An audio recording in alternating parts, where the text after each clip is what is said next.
Welcome to the Nintendo Show, episode 34. I'm your co-host, Devin Moon, and with me as always, one classy broad, Trevor Payne, Trevor Brain. I am pretty broad. You're right. I am stocky and I'm thick. That's what they call it. Thick. Dude, you know what? When I was younger, I've never been a skinny kid. Okay. I've never been a skinny kid. Never been crazy fat either. But when I was a little kid, I always had to get like the husky size pants. And my mom always told me it's because I'm big and strong. And so forever I thought husky meant tough. And so that's what I always remember hearing because, that was associated. Then I became an adult and I realized I'm like, oh, I was wearing fat kid clothes.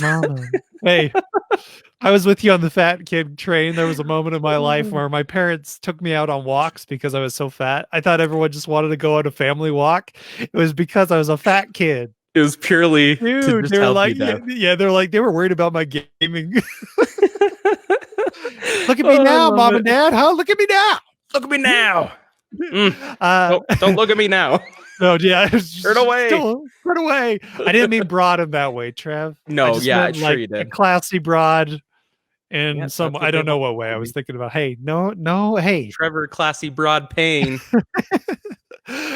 Trev, this week, Mr. Miyamoto, he left. He took off and he took his news with him. So we're left to answer your questions, comments, and concerns. And we're going to have one of the most difficult Nintendo fights ever, or at least one of the most difficult ones, as we pit two of the most influential video games of all time, not just Nintendo, all time, right here, me and Trev. Oh, it's going to be a battle for the ages. And as usual, we're nothing without you guys, the fans. So remember, listener, if you want to be part of the show, visit us at nintendoshow.com. Watch us live at Facebook at 9:15 p.m. That is Mountain Daylight Time every Sunday. Or you can just, and while you're there, you can send in your questions, comments, and concerns right now. Trev, are you ready? I'm ready. For 10 questions. Actually, 10? am I ready? I'm gonna say, like, you're the one that has to be ready, dude. Ready for 10 questions. Yeah, Trev has the game this time. So this is how it works, everybody. One of us knows the game. That will be Trev, while the other guesses the game. That's me. I'm the guesser. The guesser has 10 questions to figure out what the game is. The question must be yes, no questions. The nice thing about 10 questions is that the guesser will know the date and the console that the game was released on. We'll see if I'm ready for this. Trev? Hey. What year and what console? Hey, dude. All right. So you get to know year and console, the year of this majestical game. That majestical, sure. We'll go with that. 1990 on the Nintendo Entertainment System. Okay. Are you ready? 1990. When were you born, Dev? 89. 9? Okay. 89. So you remember this time clearly. Dude. Yeah, well, obviously. As clear as day. Yeah, man, I was playing this game right as I came right out. Shot right out. That's the whole reason you were born, was for this game. This game alone, and this moment in particular. 1990, dude. Okay, well, let's think about this. Let's concept this. NES, man, this is always a rough one for me. Is this a Nintendo? Is this a Nintendo exclusive game? Yeah, it is. Okay. Would this character be in, what's a good series would this character be in a Mario Party game? No. Or would any of the characters be in a Mario Party game? No. Okay. At least that's Nintendo exclusive. Well, I shouldn't talk no more. I'm done, dude. Yeah, I'm gonna give it. Do not play with me. It's right now. No. It's no. Yeah, I'm like 80% sure. That's not very high, dude. Okay, 80%. Okay. Well, okay. This is the hard one. 1990. I'm trying to think of the games that would be 1990. Nintendo exclusive. Mm-hmm. Is this a platformer? It is not. Not a platformer. Okay, so not a platformer. Oh, dude. Would this be on an arcade system? Would this be an arcade game? No. Darn. Okay, so not an arcade game. Not of that. You know what? What's up? Yes, arcade. Yes, Yes, on the arcade. It's gonna be weird, but yes, it did appear in arcades. It appeared in arcades, but it was weird. Oh my gosh. Okay. So this is not like Donkey Kong, or I was like thinking Pac-Man. Tetris is not. I assume Tetris was on arcade at some point in its life out of 100 million Tetris games. Is this that's tripping me up. It was an arcade game with Nintendo characters. Oh, ooh. Is this a sports game? I lost you, Trev. We're frozen in time and space. Okay. Well, I'm trying to think what we should do. What question was I on? Do you even know? You were on 5, if I remember right. 5? Yeah, okay. It was an arcade, and then you asked also, is it a sports game? And I said yes. And you said yes to sports game. Okay, I arcade did. Sports game. Nintendo exclusive. Okay. Yes, sir. We are returning. Devin, who is editing, we're back. People on Facebook Live, hey, we're back. Hopefully we didn't lose too many. Okay, let's get into this. And number 5, I need to regain consciousness. We lost recording there for a little bit, so I'm thinking about this. Okay, sports game, Nintendo exclusive, kind of arcadey. Is this... Appeared in the arcades. Appeared in the arcades. Was Little Mac a part of this venture? Devin, yes, he was. Yeah, baby, hot. All right, what is it?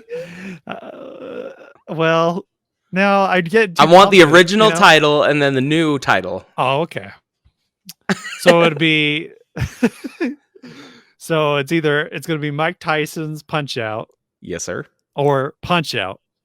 Right? Yep. Or nailed it. Or Ding, Mr. ding, Dream's ding. Punch Out. Yoo-hoo! No. It's originally Mike Tyson's Punch Out, and now just known as Punch Out.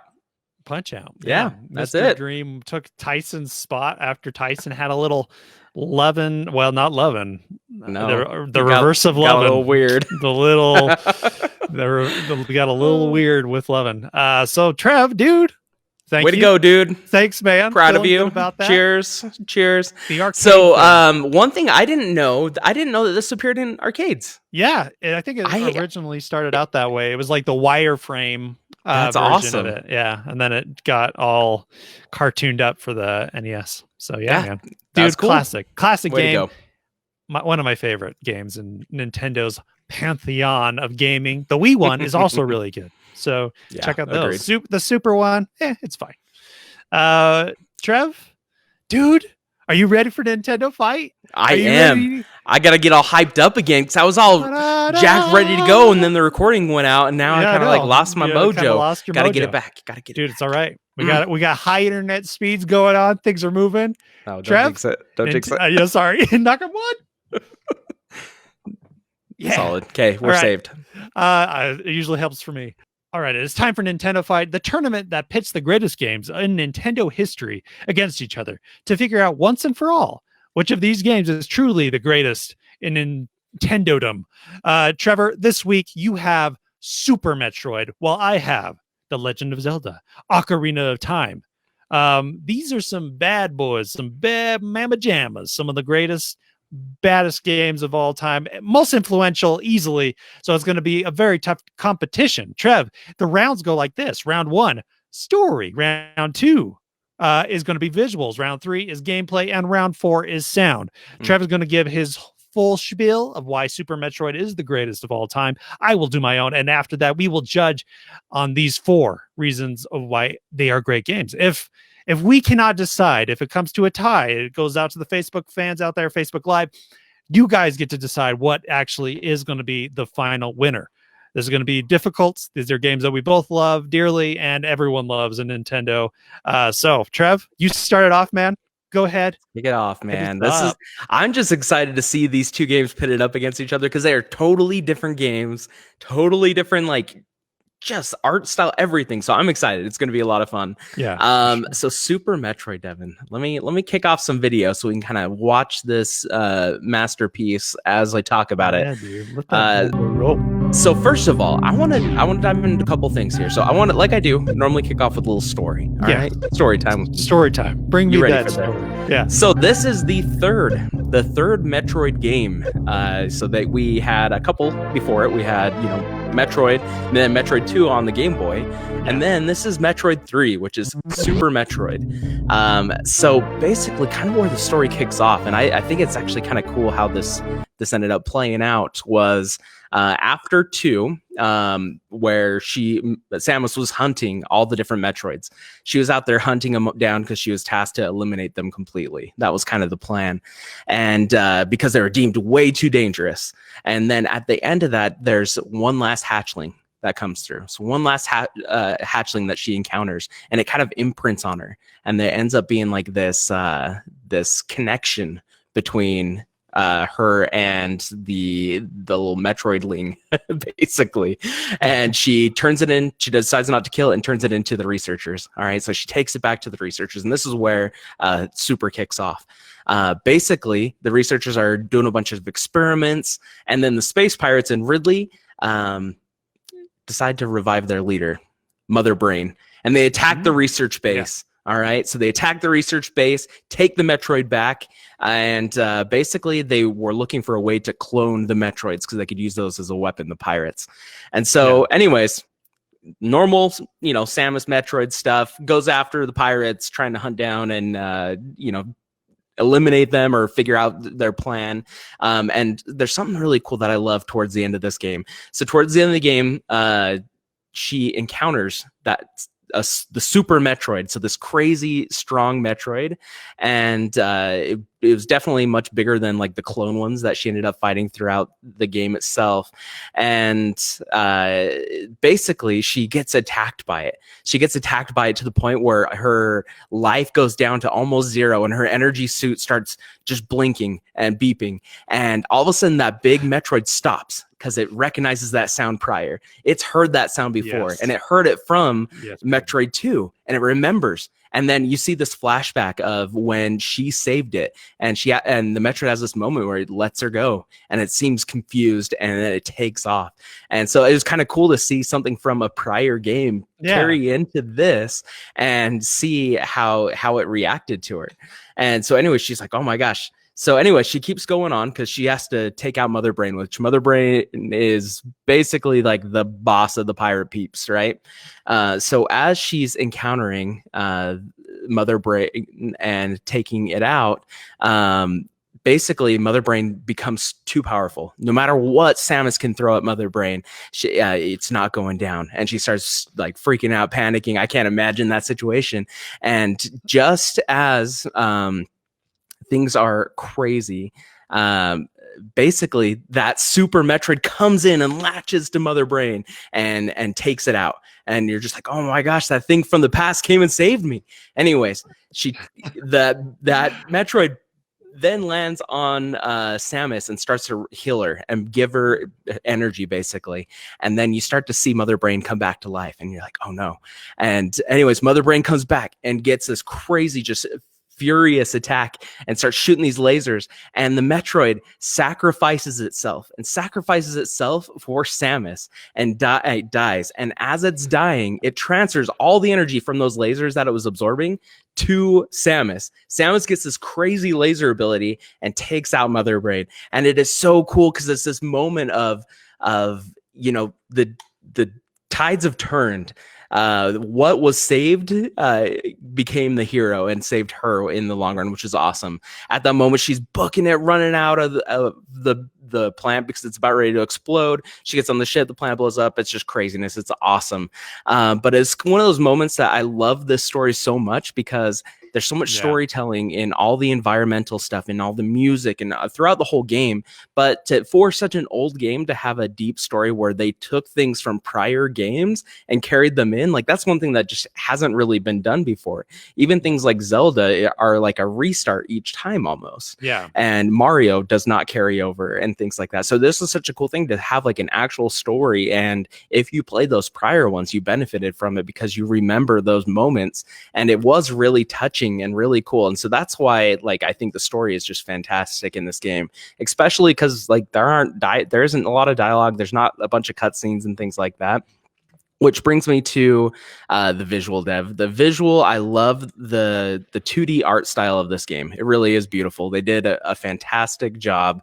And with it, I really like how just everything has a little bit of character to it. So like when you're fighting Mother Brain, there's like ooze and stuff dripping and saliva off of her mouth. You come into an area and there's like all these bugs eating these like dead corpses. And there's just all this like just atmospheric stuff going on that just makes this game look so freaking cool. So I think it's just a beautiful game. Everything is very gritty and dark. Zebes, the planet, it seems like a complex ecosystem that's alive. It's very atmospheric, and also each environment is very unique looking.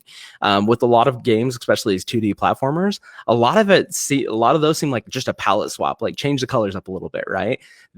Each area had like emotion and mood, and each area had a different emotion to them, and that comes through with the visuals. The other thing that I really liked is that, as far as visuals, that they added a map so you could see where you're going, which is pretty cool. And which I dig. That's kind of neat.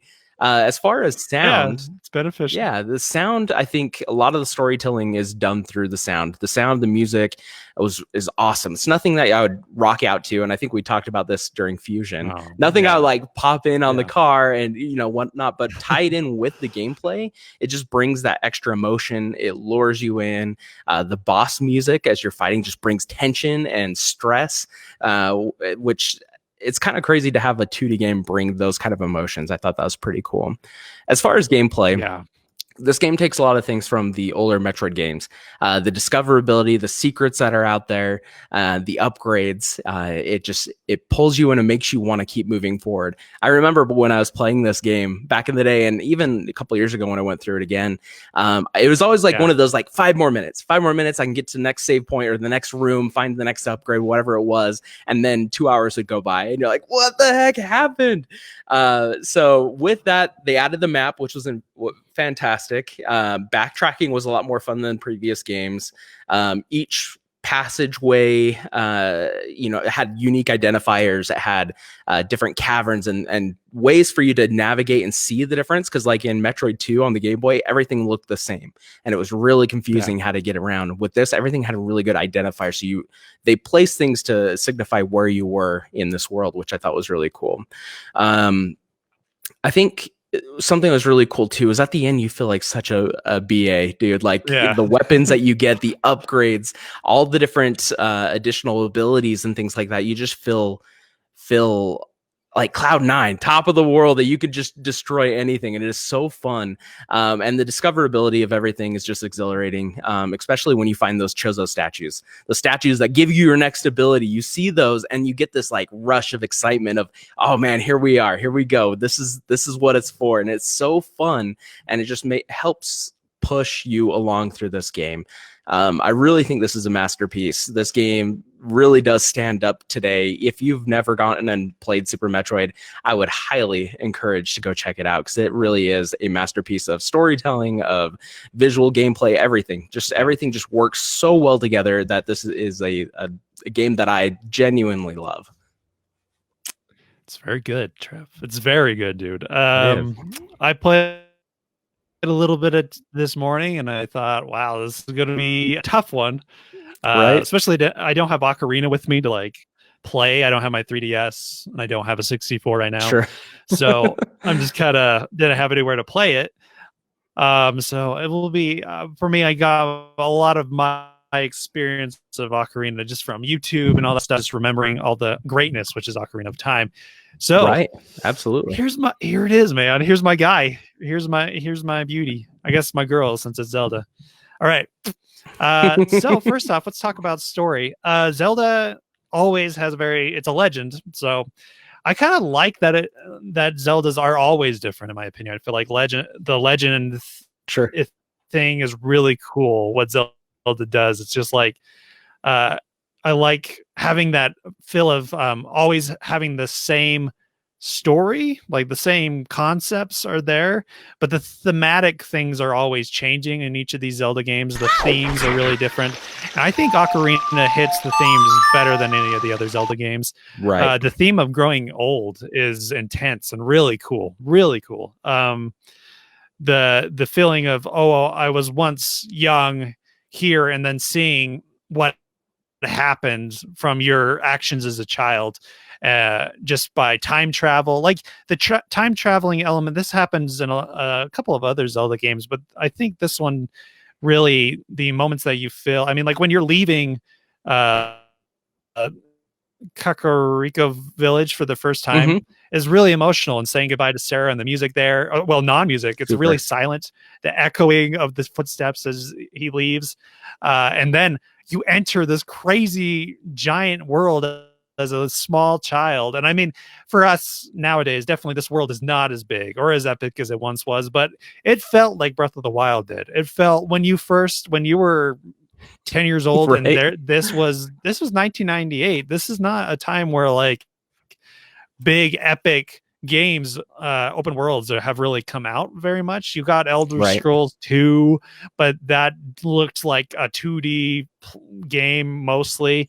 Like, so there wasn't like this big third person camera view where you just kind of explored these things, and really had a lot of their games were really small areas or like pre-rendered things, like like they already were rendered there, so that's how they would make it look big.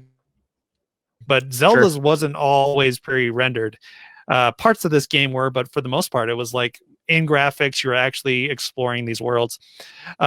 This game's themes about age, about uh, the emotion of growing up and seeing uh, your friends or people that you deemed as friends, how they have changed or how they totally forgot you, is very interesting to me.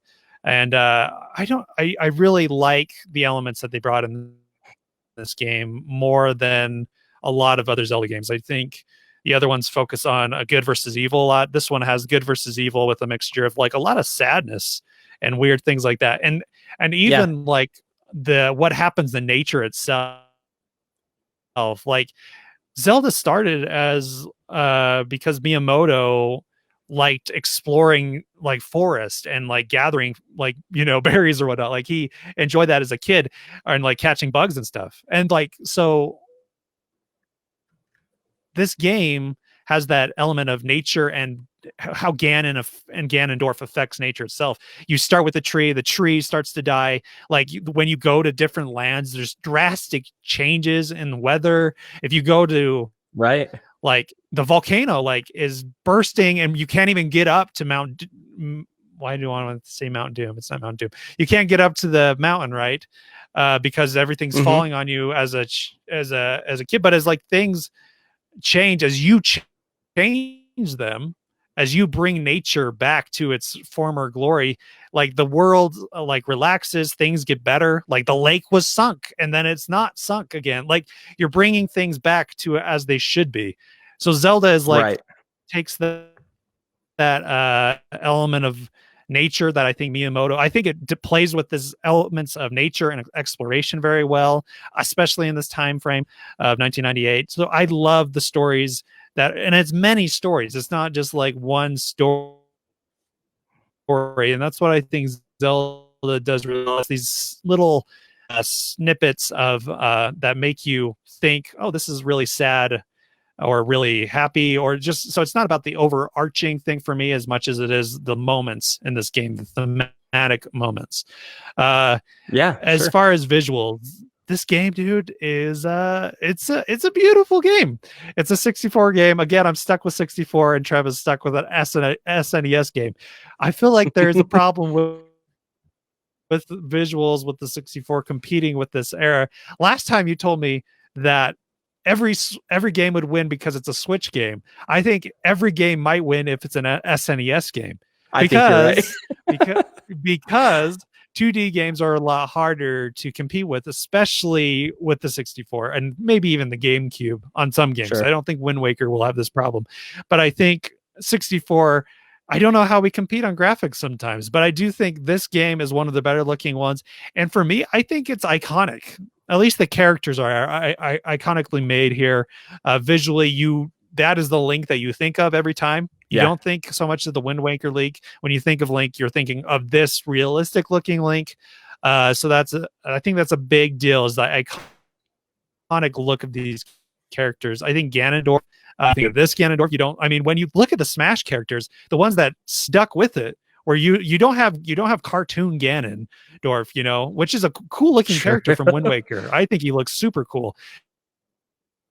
But you don't think of that Ganondorf. You don't think of any of the other Zelda Ganondorfs except for this Ganondorf. Same as Zelda. Sheik is a super awesome looking character that is from this game that you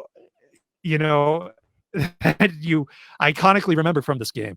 And I think that goes for a lot of the characters here, that there was a lot of character building, and visually when you think of Zelda, you think of Ocarina of Time and everything built from this game. So yes, it's not the prettiest game. It's not going to beat, in my opinion, I think it might have to be Metroid out, just because iconically it is far above and beyond, I think, Metroid in the way that it was represented. I think Metroid Prime is a better representation of Metroid's world than Super Metroid. But for me, Ocarina's visuals stand out as iconic, and it's what I want to see. Like when you go into Castle Town, it's grim and gray and sad and boring, and it is creepy as crap when you get all those weird zombie creatures. And Dead Hand? What about Dead Hand, right? That's a horrible boss. That's creepy and awful. Sure.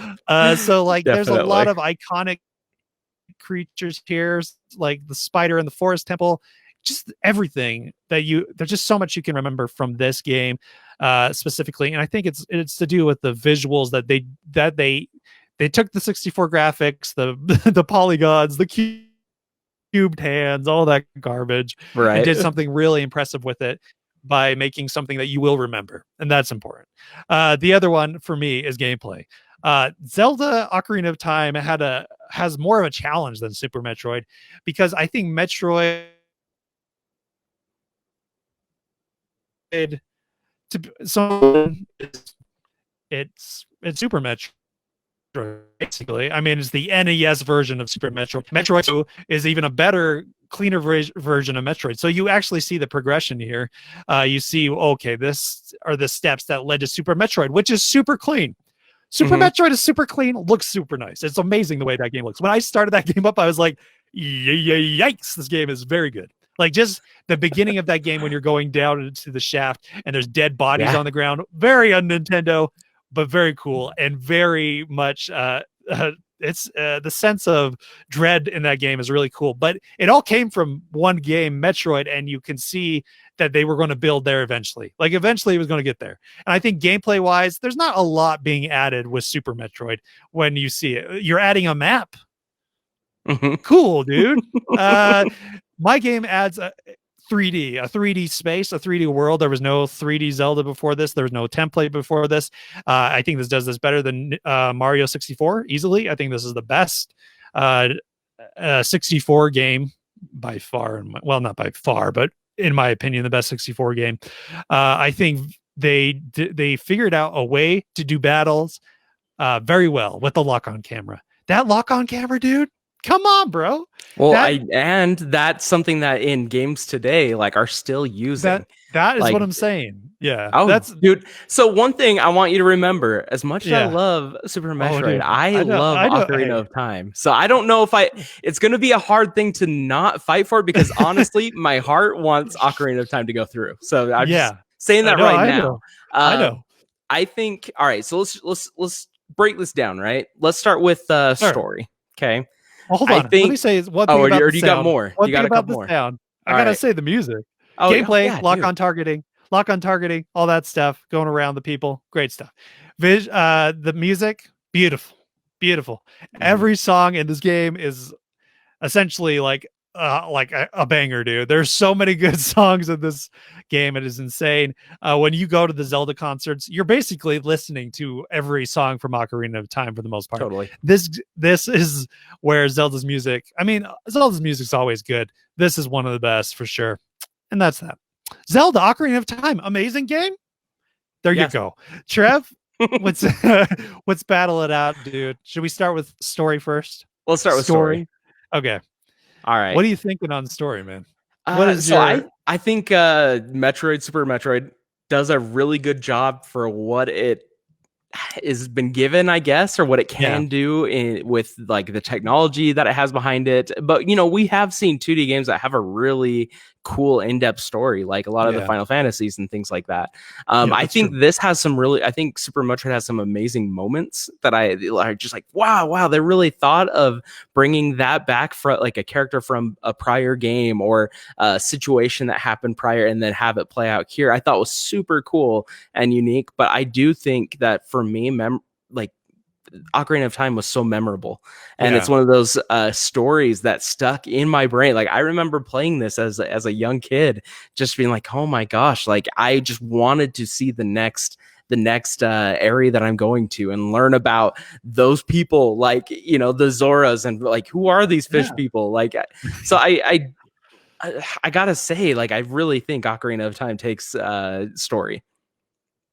Yeah, I hands agree. down. I don't think it's a competition. So, all right, 1 point, Ocarina. Yeah, for sure. Yeah, I mean, like I said, Super Metroid does some amazing things. They do some great stuff, like the storytelling at the beginning, very cool, very alien. And I do love the mother thing, you know, Mother Brain, this whole switch. Yeah. But I think Fusion does some things better than this one. So I don't know. And again, there's too many good moments, too many great moments in Ocarina of Time. Visuals, Trev. I don't know, dude. Visuals for me, I think I love that they took a 3D game and like tried to do their best with it. Like it was impressive. I don't think it looks good. Like the 3DS remaster, yes, they did a great job with that. I just have a hard time with just the way it looks. I think that with the sprites, the monsters, the bosses, just each level is just so unique and cool, and I really think the visuals Metroid just looks amazing. And so I don't know. Give me your opinion. Well, when I think visuals, I obviously Super Metroid's really pretty. But I'm like when you go into the Forest Temple for the first time, you remember the Forest Temple, man. That like going in through that little maze and all that stuff, like the visuals that they're just too iconic for me. They're way too iconic for me. I do not like Super Metroid. I remember how cool and big, like, you know, like Samus was herself. Like that's really cool to me.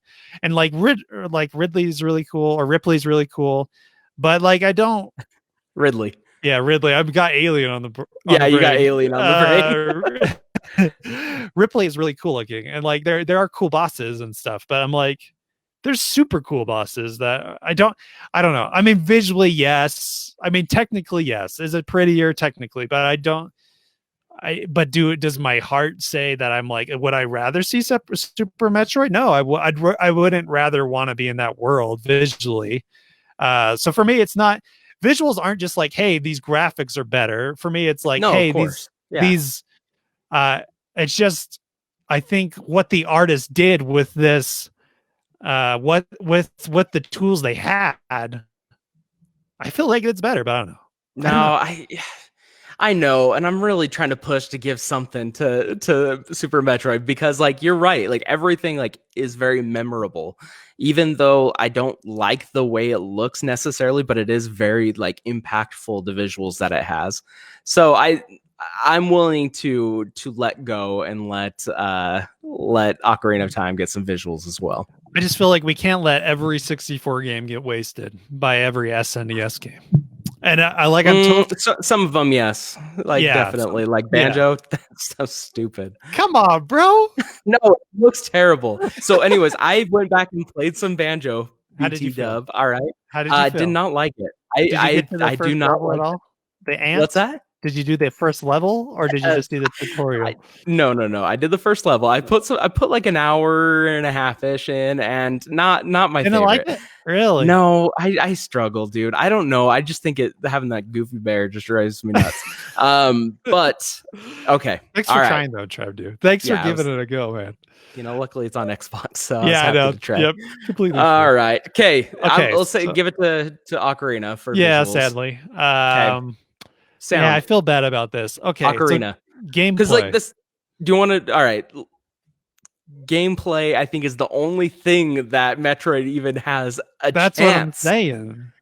That's the only thing it has a chance. But the thing is like Zelda, I remember just the lock on, the slashing, the different weapons, the puzzles were so cool. And having like getting a stick, lighting it on fire and lighting a web on fire. Like there's so many cool things. Yeah. But the thing is in Metroid, there were amazing things too, looking for those secrets. Like there's like a certain like kind of like a flashlight thing where you're looking for secrets in each room. And there's you know, like the gameplay was a lot of fun, but I still think I gotta give it to Ocarina.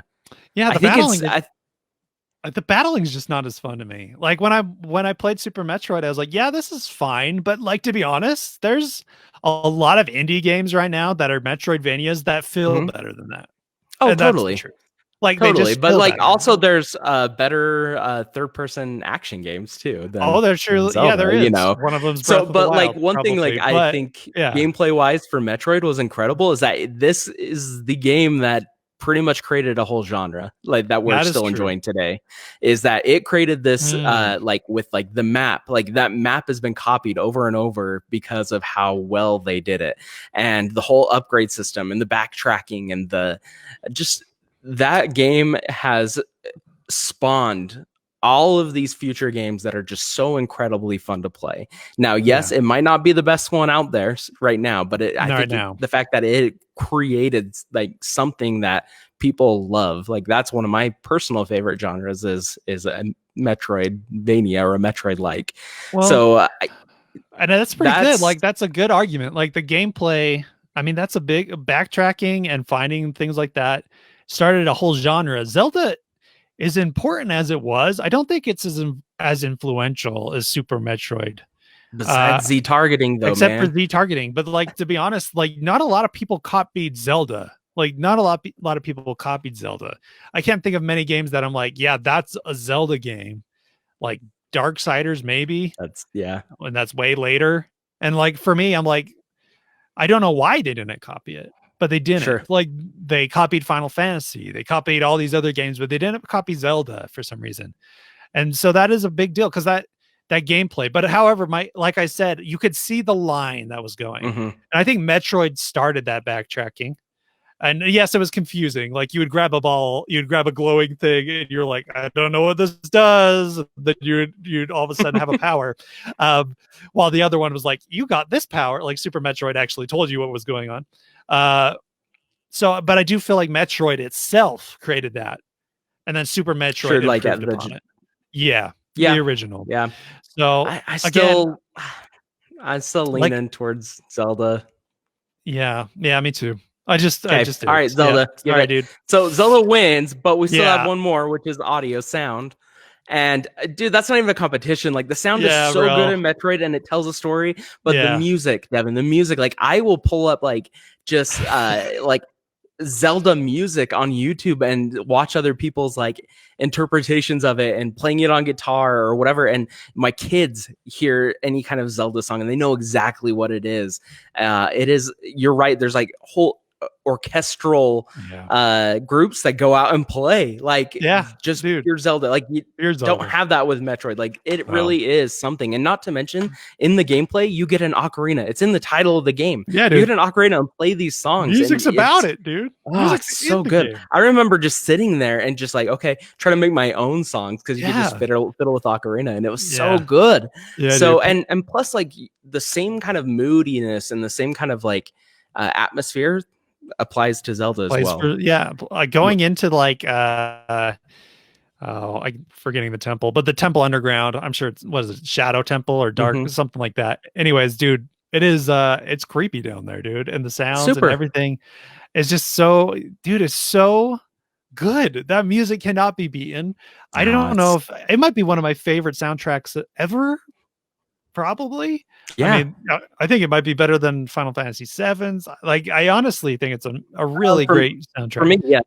I mean, yeah. So, yeah. All right, dude. I mean, it is what it is. Listen, we're Zelda fans, but like Super Metroid's really good.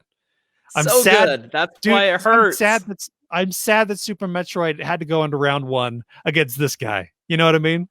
Like, out of all the games to go out in round 1, because Super Metroid probably would have beat out a lot of the games coming up, but we are where we are.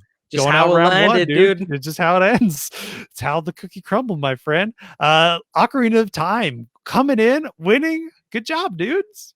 Trev, thanks for the battle, man. Thanks for the hard fought.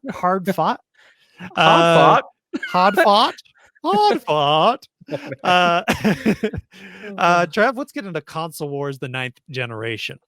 This is where Trev and I break down the latest news from Xbox and PlayStation. Within 5 minutes, we talk about all the stuff that they're bringing up. Since it's the Nintendo show, we only talk for 5 minutes. That's it. That's all they're going to get from us. Trev, we got a question here. Let me grab my timer clock. Do it. Yeah. Boop, boop, boop. 5 minutes. Okay.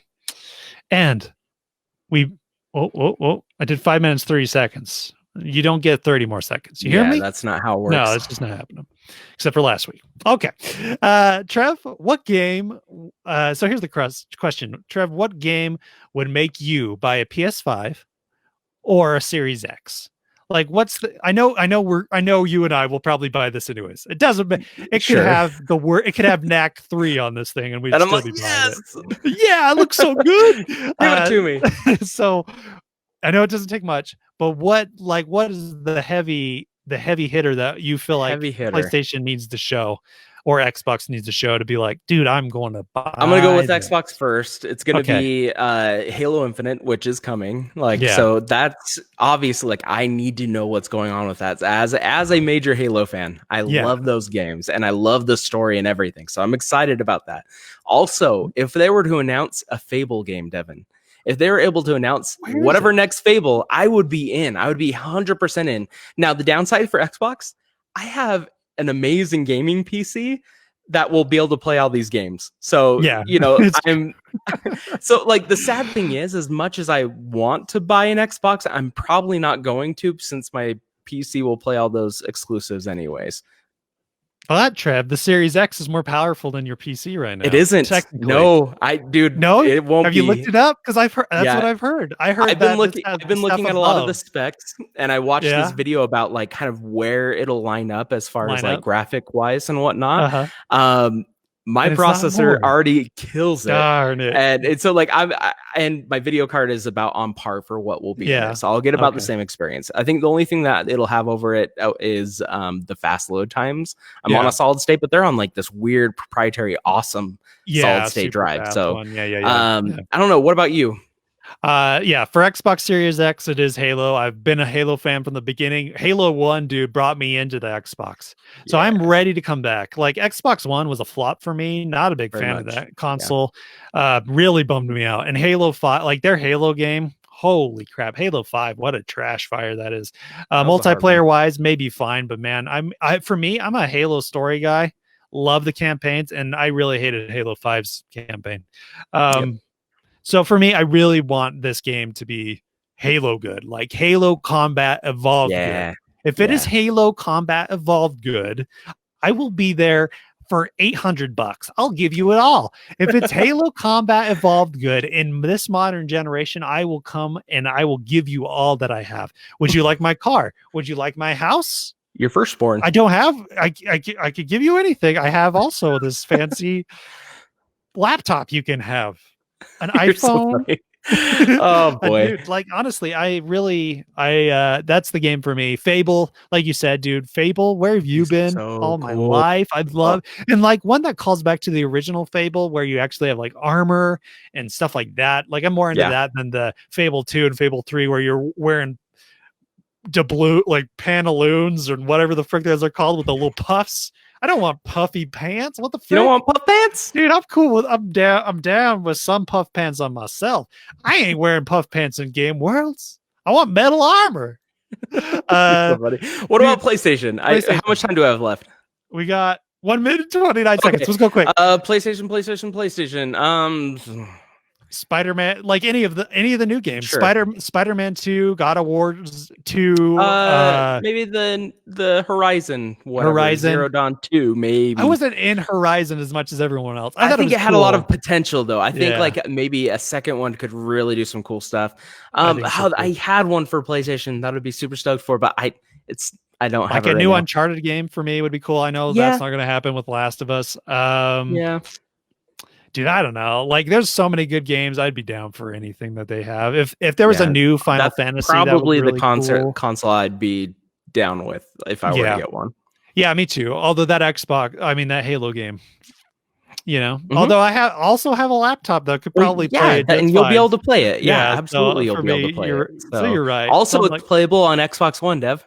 that's a good point, dude. Already It will got the be. system. I already got that VCR hanging out. Yeah, exactly, dude.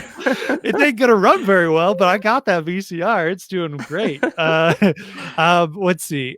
Oh, and they also were one more thing. What do you think of Ghost of Tsushima? Did you Yes, like it? 100%. Yes, I want to play that game. I am so hyped for that game. It's Dude, looks so good. beautiful. The Yeah. gameplay looks super neat. Yeah. Just the art style. Like I love samurai movies, and Yeah. just I think they've really brought in the whole atmosphere and the Oh, feel of so good. a samurai So movie. good. Yeah. Oh, I I'm think down. this is going to be a really killer game. Yeah. I think Sucker Punch knows what's up. We do. That is it, guys. Thank you, Trev.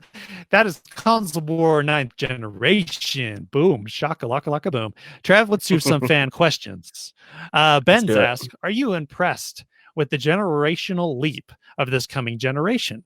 As impressive as the Unreal 5 demo was, when comparing it to games like Uncharted 4, Ben's is not as impressed with the leap.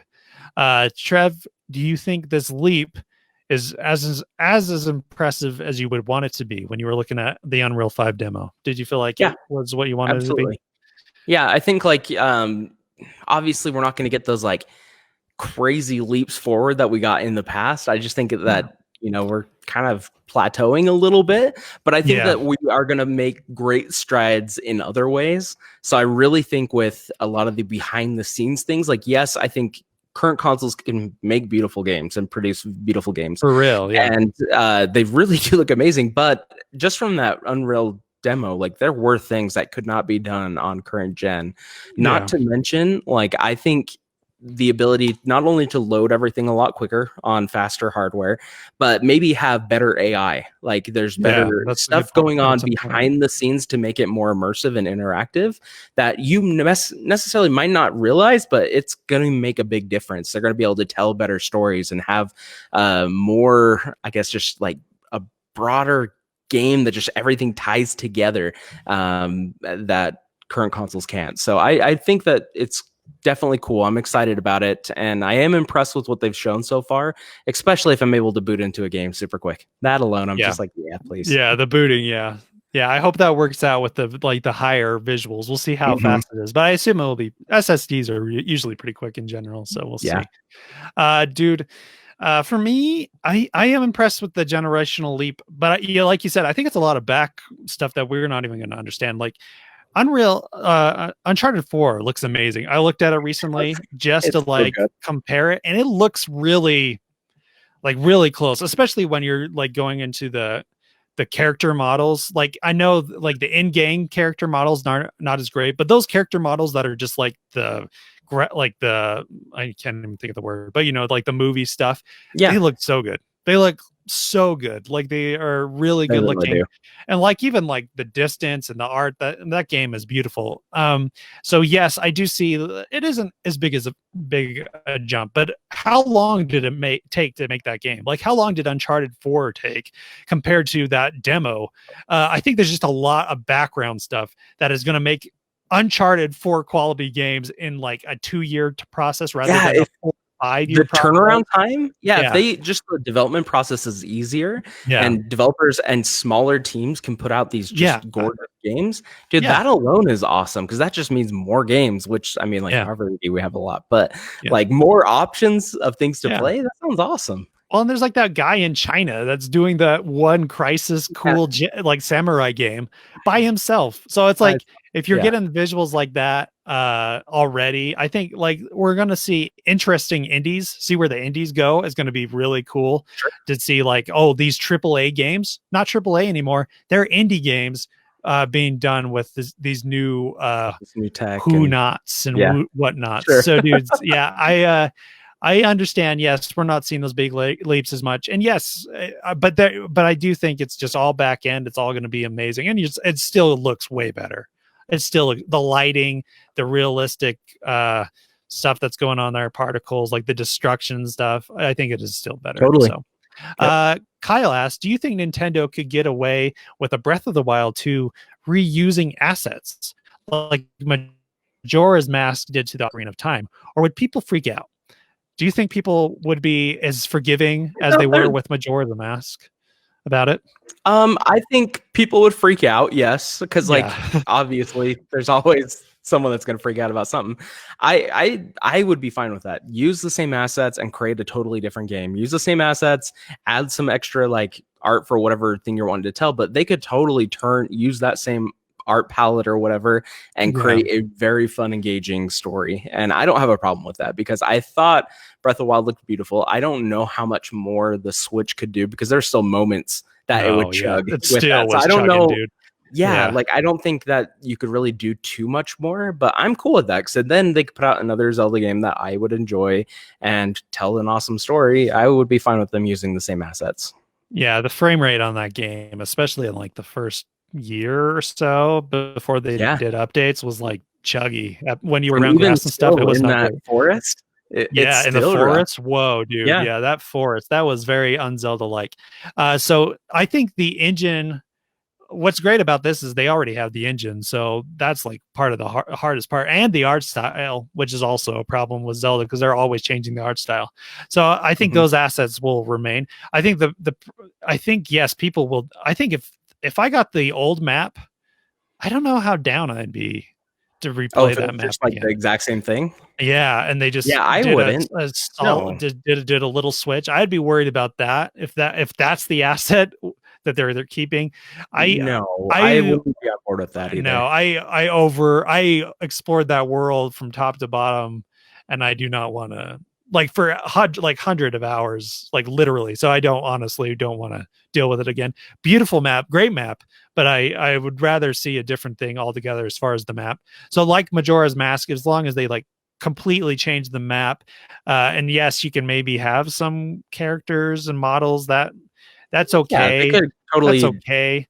But I don't add know. some, but like I like you'd want them to add extra stuff because it's a Oh, new game. yeah. But I'm just saying, like, I think it's ridiculous for people to have like expect a developer to put all these like years into making all Yeah. these assets and these tools and all these things, and then when they make another game to have to redo Yeah, everything and redo start it over. all. I think that is ridiculous and that's unfair. That is so unfair to a developer. So I think them using those same tools now they can do things to make it different and feel different and play different and things like that. But it doesn't have to be just a copy paste of Breath of the Wild and onto the new one. They could totally make a whole new game using those same assets. Yeah, yeah, for sure. The other thing, well, that was that. Bryce asked, uh, how do you guys feel about motion controls? What game used them the best, in your opinion? Hmm. What do you feel? Splatoon. Splatoon? Yeah, that's not bad. I felt like Splatoon the way that you would spread paint and things like that. Like I preferred the motion because I felt like Yeah, I get a better spray on things. So I can whip the camera around a lot quicker with motion as opposed to the joysticks. I'm not a huge fan of motion by itself, but I'm a like fan the of Wii motion. era. Yeah, not my Yeah. favorite. I think there was some unique stuff. Like obviously Wii Sports, I think was ridiculously fun. Yeah, it was really cool. Yeah. But like for me, I like motion if it's like an additive thing. So like on the Switch, Yeah. like when you are playing a shooter and you aim down sights with L and then you use the gyro in the Switch to like fine tune your aiming, I think is actually really cool. Like little things like that, I think are good. But I don't know, what's your thought? Yeah, I'm with you with that. Like the fine tuning gyro stuff, that's some of the best motion stuff. The other things, like for the Wii era, I don't know what the best motion was. I really actually did like Skyward Swords. I thought it was really cool to actually fight people with your sword thing. I thought that was cool. Like idea of like where to hit them and kind of stuff. It wasn't always perfect, but I thought they did a pretty decent job. Especially it was one of the last games on the Wii, and I think you could see a lot of the learning that came from that, and adding the little extender, the plus or whatever on your Wii. Yeah. So I liked that game. I know maybe a lot of people didn't, but I liked what they added to Zelda with that. Everyone always wanted a game where you were like, I have the lightsaber, dude. And I feel like it, so I think they did the best they could with what they had. And I think that might be my favorite motion only game. But yeah, gyro is where it's at, dude. Especially Splatoon shows it off. One of my favorite. So, did you ever play Infamous Second Son on PS4? Oh yeah. Uh-huh. So, do you remember like when you'd get the controller and flip it sideways, and then put your finger on the trigger for like a spray paint can? Oh, you're right. And you would shake it up. So like that was like it. the one moment that I was like, this is actually kind of dope. Like the way that like you put it in your hand and then you'd have to shake up the paint and spray. I was like, that was pretty clever. I don't know. Like obviously it was stupid. A little silly, but yeah. Kind of cool. I was like, wow, that was kind of neat. And then the sound was on the controller, which was kind of funny. Like that. Yeah, I thought that was so stupid, but I, for some reason, loved it. Then also with VR, obviously motion is essential for VR. Yeah, so yeah. I'm sure like Half-Life Alyx and games like that, if you have like the full hand motion thing, Oh yeah, those have definitely we've come some way since the Wii. We got the fingers now. Let's see, Jason. Sorry. Stevens asks, is your favorite game also the best game you've ever played, or are they different? I don't know if I even have a favorite game right now. Do you have a favorite game, Phil? I used to as a kid, I have dude. so many favorite games, Devin. Dude, I know I have a lot of favorite games, but I'm like, do I have one? Do I have one favorite game? Yeah. Oh, that's a tough one because my wife makes fun of me all the time because everything ends up being my favorite. I just love loving things. And so like I'm always like, oh, that was my favorite, that movie, whatever, that game. And then she's like, you're so funny because it's like you say that about everything. And I just love things. But I don't know if I can say I have a favorite game. Yeah, that's my thing. I'm at like when I was a kid, I was like, yeah, dude, I have a favorite. And did it always line up with being like the best game? Not always. There was games that I ended up loving and having like a passion for that everybody was just like, I don't know, dude. But I'm like, you don't understand. It's amazing. So I guess they could be different. Your favorite game and the best game ever. Yeah, because sometimes you just appreciate games for what they like, all the aspects that they have, but it just doesn't hit you. Some people hate Skyrim because they just don't like that stuff. They're not into fairies and they're not into crap, but they can appreciate the game as it is. You know what I mean? Right. So I just can't even think of a favorite game. I mean, there's like, I'm just not at that point anymore. I love a lot of games and there's too many good ones for me to be like, that's the one. Like for me, it used to be Mass Effect 2, like Half-Life 2, lots of 2s, like Breath of the Wild now, Mario 64. Like there's a lot of games that I'm like, those are you still are my favorites, like the original Halo, but I don't know. Yeah, they all change. It's a thinker. That's a thinker, Steve. That's a thinker. Jason asks, pants or shorts? Which is victorious? Shorts? Hands down, dude. Listen, I understand the comfort of shorts, but I'm not a comfortable kind of guy. I like to be straight laced, baby. Just Oh my suck me gosh, into you those can still pants. look good in some shorts. I don't know if you can, man. Are you for reals? Yeah. I'd like me a good old, a nice, a nice pant. Just a You look good in pants all the time. Do you? Shorts. I mean, like, it Well, just that's depends on maybe what kind of true. pants you're rocking, what kind of shorts you're rocking. If you're rocking some cargo shorts, it's like, bro, come on, man. Like, I'm gonna say That's, shorts just because they're like I live where it's like yeah. 110 Yeah. degrees Yeah. Yeah. of the sun. So anytime I can put on some shorts, I'm down. Comfort wise, I think they look good. Your legs get to breathe, get a nice little leg tan. It's nice. That's true. That's true. Listen, I understand the temperature, but I'm a wacko. I'm a crazy person. Pants even in the hotness. I'm a weirdo. And I got the Gross. whitest legs that every person has seen. It is beautiful. It is Wear some fluorescent, dude. shorts. It is Wear no, some shorts. Problem solved. I want them to be white, Trevor. I want them to Oh, be okay. Sorry. beautifully We're gonna be able to glow in the dark. very English, very English I am. Uh Daniel asks, do you think Drybones remembers the agony of dying? That's so sad. I mean, like he obviously died. He wasn't born that way, right? I mean, depending on Yeah. like the So lore of it, he was the turtle, right? right? He was a turtle, and then he died, and then Became Bowser used some of Drybones. his magic to bring Yeah, him voodoo. alive, or Yeah. Kamek or Lapa. whatever. I Yeah, don't know. yeah, that's true. It could be Kamek. Using Sure, I one of don't those, know. somebody. What kind of juju going on Yeah, to bring some them kind back of to life? juju. But so this It's poor like guy, so he had a brain. He died. Mario killed him, assuming Mario obvious killed this man. And murder. then he comes back as one of Bowser's minions and dies again. So it's a sad life. It's a It's kind of sad sad, life for a or is he just like he has no brain and he's like zombified because like That's he's true. brought back to life? So does he even remember, or is he just kind of like this thing that moves and attacks whatever it can? I That's don't true. know. Because Man, if these are the questions. his brain's got to rot eventually in that skull. I mean, it's dry. He's just a dry bone. Yeah, So he can't remember. he doesn't remember. He's just Yeah, he mindlessly doesn't going. remember. He's just mindlessly He's attacking. fine. He's Yeah, fine. he doesn't even know who Mario is and that he killed his whole family. Whoa, Sad. sad. Trev, let's do some new releases. There is a lot of good games this coming Yes. week, everybody. So get into it. We got Minecraft Dungeons for $20. Oh yeah.